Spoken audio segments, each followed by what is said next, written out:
दादरमधील आंबेडकर भवन पाडल्याच्या निषेधार्थ आंबेडकरी जनता आता रस्त्यावर उतरली आहे। मोर्चाचं नेतृत्व प्रकाश आंबेडकर, आनंदराज आंबेडकर आणि भीमराव आंबेडकर यांनी केलं। त्यांच्याशी बातचीत केली आहे आपले प्रतिनिधी सीमा दाते यांनी।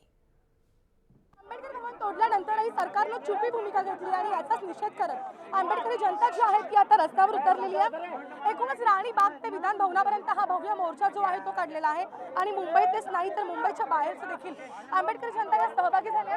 आपल्यासोबत प्रकाश आंबेडकर जे आहेत त्यांच्याशी आपण बोलूया। सर, काय सांगाल, आज इतके दिवस झाले मात्र सरकारची भूमिका चुपी आहे आणि हा मोर्चा ते आम्ही असं सरकारला जे करायचे ते सरकारने करावं। कायदा आणि सुव्यवस्था त्यांचा आहे, त्यांना असं पाहिजे असेल की कायदा आणि सुव्यवस्थेचं राज्य नको आहे तर ते त्यांचा मनमानी करत बसतील आणि मग सामान्य जनता जी आहे ती त्यांची मनमानी करत बसेल।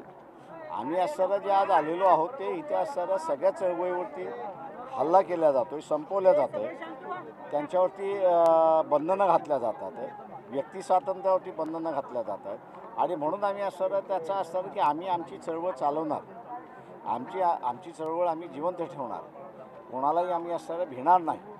काही झालं तरी आमची चळवळ चालवणार आणि त्याच्या पाठीशी उभं राहणार ही सांगण्यासाठी आज जनतेने स्वतःचाच मोर्चा स्वतःच काढलेला आहे। मुख्यमंत्र्यांनी त्यांचा निर्णय घेतला पाहिजे आणि मुख्यमंत्र्यांनी त्यांचा निर्णय घ्यावा।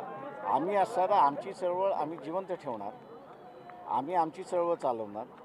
दडपशाही झाली तरी काही झाली तरी आम्ही तिला भीक घालणार नाही, पण आम्ही लढत राहणार हे आम्ही सांगण्यासाठी तुम्हाला आता चळवळी आता आंबेडकर भवनवरती चळवळी तर ठिकाण हे आता सिद्ध झालेलं आहे तरी तुम्ही असं ॲक्शन घेत नाही, याचा अर्थ की ही सगळी राजकीय सिस्टम नष्ट झाली पाहिजे असं जर RSSला वाटत असेल तर आम्ही त्यांना असं सांगतो की आम्ही आमची चळवळ चालवणार, जिवंत ठेवणार, जे होईल ते होईल, पण त्या पद्धतीने आम्ही चालू ठेवणार। नक्कीच बघू शकता तुम्ही की मोठी आंबेडकरी जनता जी आहे ती खरं तर आज एकवटलेली आहे। अनेक दिवस झाले मात्र आंबेडकर भवनाच्या प्रश्नावरती सरकारने चुपी भूमिका घेतली आहे आणि याचाच निषेध करत